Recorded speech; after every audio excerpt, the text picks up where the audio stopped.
চোখ মুখ ঠোঁট ফুলে গেছে উর্ফির। নিজের উদ্ভট পোশাক পরিচ্ছদের কারণে বরাবরই আলোচনায় থাকেন বলিউড অভিনেত্রী উর্ফি জাবেদ। তার যে কোনো পোস্ট মুহূর্তে ভাইরাল হয় সামাজিক যোগাযোগ মাধ্যমে। উর্ফি মানে নিত্য নতুন চমক, তার অনুসারীর সংখ্যাও কম নয়। সোশ্যাল মিডিয়ায় যে কোনো ছবি পোস্ট করলেই হুমড়ি খেয়ে পড়েন তারা। তবে এবার যেন উর্ফি ভক্তদের একটু চমকে যেতে হলো। ঘুম থেকে উঠেই মেকআপ ছাড়া কিছু ছবি তুলেছেন তিনি, যেখানে চোখ মুখ ঠোঁট ফোলা, লাল অবস্থায় দেখা মিলেছে মডেলের। ছবিগুলো ছড়িয়ে পড়তে নেটিজেনদের প্রশ্ন, হঠাৎ কি হলো এই ইন্টারনেট সেন্সেশনের?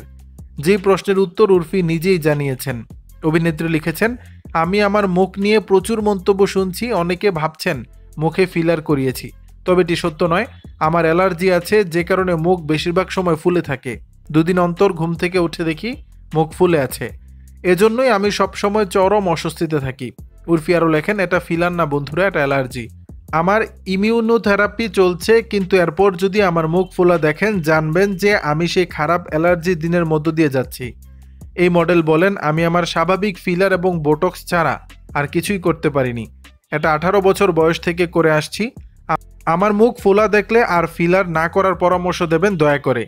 শুধু সহানুভূতি যথেষ্ট। সর্বদাই সংবাদের শিরোনামে থাকেন উর্ফি জাবেদ। নিজের স্টাইল স্টেটমেন্টের জন্য প্রায়ই চর্চায় থাকেন বলিউড অভিনেত্রী। প্রতিবার নয়া স্টাইল স্টেটমেন্টে সকলের নজর কাড়েন তিনি। দর্শক, বিষয়টি নিয়ে আপনাদের মতামত জানাবেন নিচের কমেন্ট বক্সে।